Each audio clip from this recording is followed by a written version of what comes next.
Alright, let's just get this out of the way. It was holy, it was Roman, it was an empire. Voltaire is full of shit on this particular point. I actually like some of the stuff he did other than that. But if you have a complaint or a disagreement, you can log it with Johann and his pack of Rottweilers.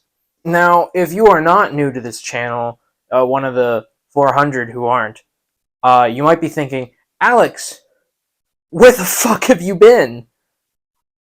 Well, I'll tell you where I've been. And this semester isn't exactly looking to be any easier than the one before. So you'll notice that I've been taking this more relaxed style of video creation. Because while I still want to make videos and I still have plans to get some stuff about the Holy Roman Empire out there, because you read the title of this video, I need to do it in a way that doesn't make me want to die. But with that out of the way, let's get into it. Oh yeah, also, maybe if you wanna, like, press the buttons, that would be cool. Rome. Men have been thinking about it ever since it fell, and women found out about it, 4 or 5 months ago? But one thing that has always been a topic of discussion when it comes to Rome has been, when did it fall? And this is a hard question to answer because a lot of people have said that actually they are Rome, and when they fell, that was the fall of the Roman Empire, and not, you know, the 400s, the one where the Western one did the die. Empires of all kinds have been claiming to be the descendants of Rome for almost 2,000 years now, if you can believe it. The history of the Byzantine Empire, the disaster empire that's generally considered the true successor to Rome, is extremely interesting. And many people debate whether or not the Ottoman Empire could be considered a successor to them, especially because they were kind of a breakout state in the Sultanate of Rum, which, you know, close enough. Russia even tried to sell itself as a third iteration of Rome after Constantinople fell. But the one successor to Rome, whose claim was no more or less legitimate than any of the others, who always seems to get sidelined, is the Holy Roman Empire.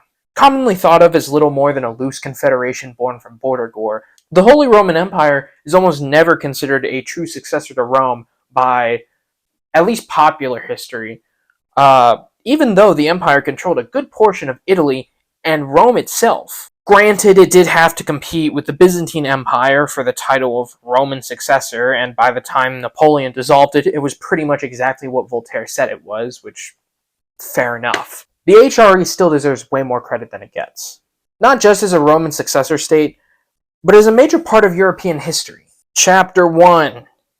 It was holy.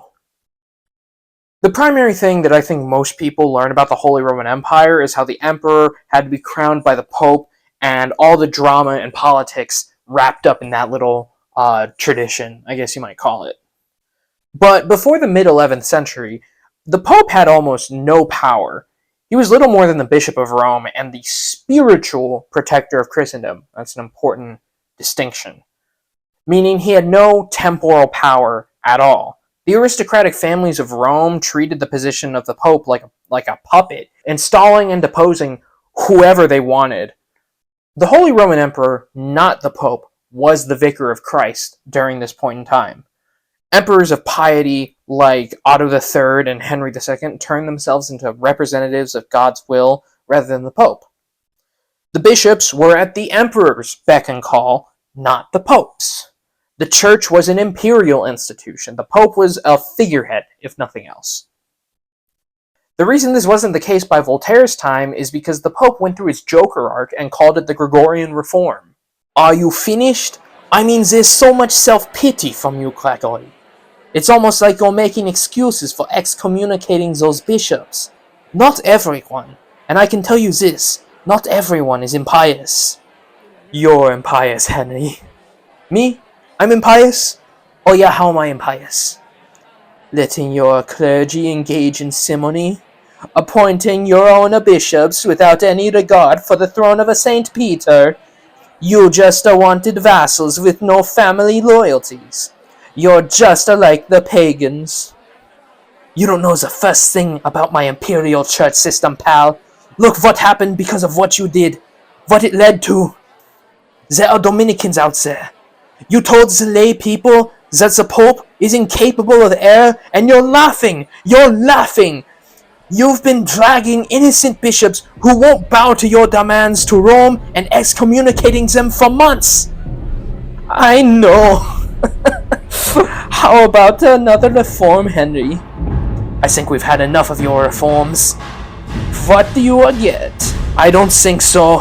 When you cross a petty Roman politics with a layman who thinks he's the vicar of a Christ on earth and thinks he can depose 3 popes in an afternoon and appoint his own man without so much of a complaint being raised by the Holy See. Call the ministeriales, Bratislaus. Call the ministeriales. I'll tell you what you get. You will get what you will fucking deserve.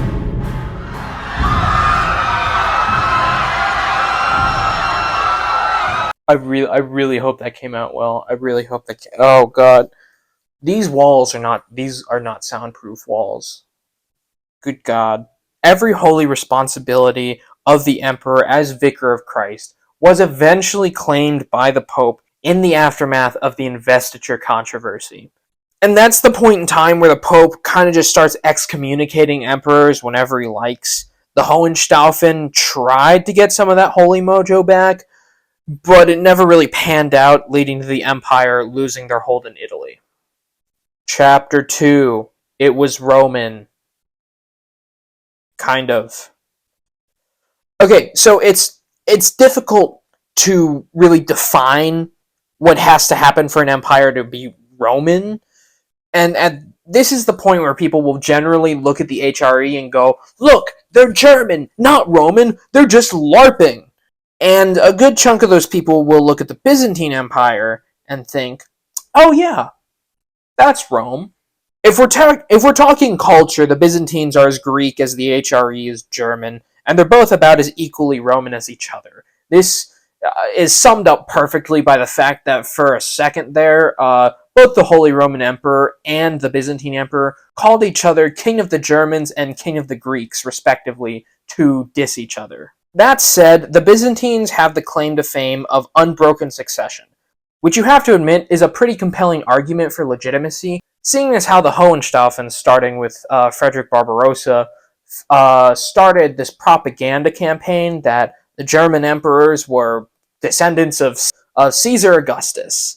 And there's definitely this completely unbroken line of emperors. Everyone.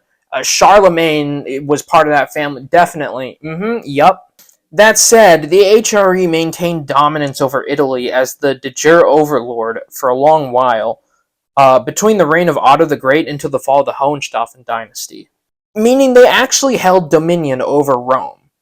A lot of maps separate the Papal States from the rest of the empire, but that doesn't really mean anything until the minority of Henry IV, when the papacy first got its military legs. Otto the Great managed to conquer Italy all the way to Bari. Frederick Barbarossa and Frederick II focused their policies on Italy, with Frederick II being king of Sicily in addition to the Holy Roman Emperor.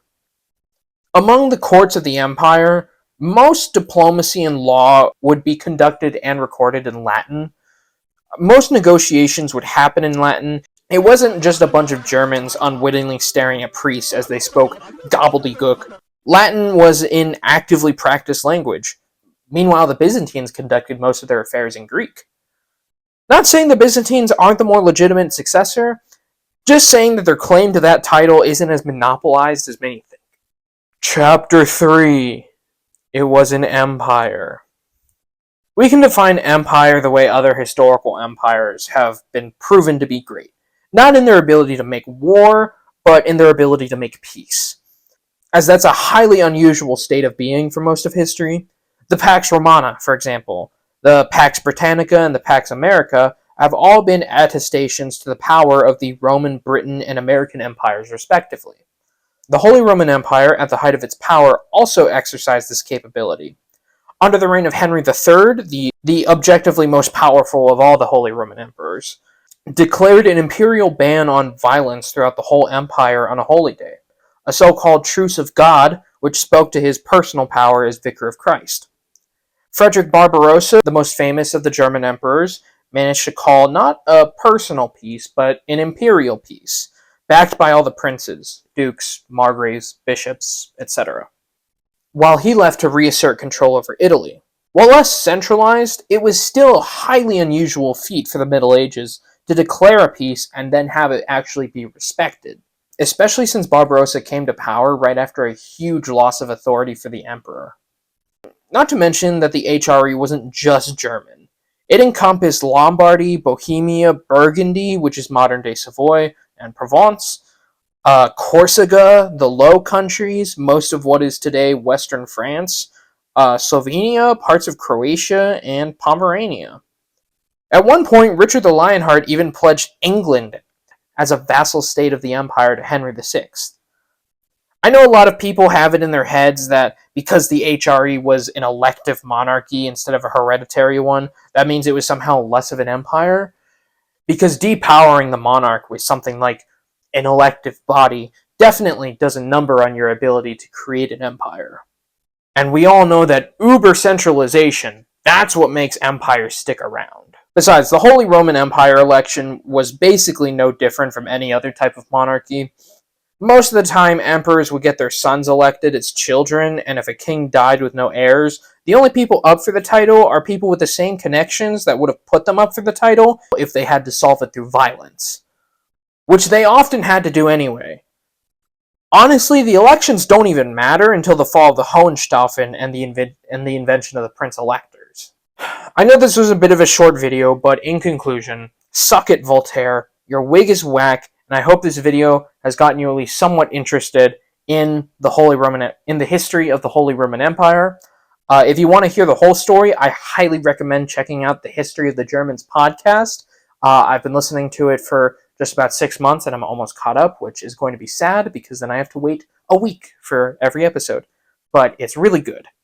Or you can subscribe, and you can stick around for my own version of the Empire's history, which I'll be doing a little bit different from the way I've been doing other history overview videos. You have those two options, or Warum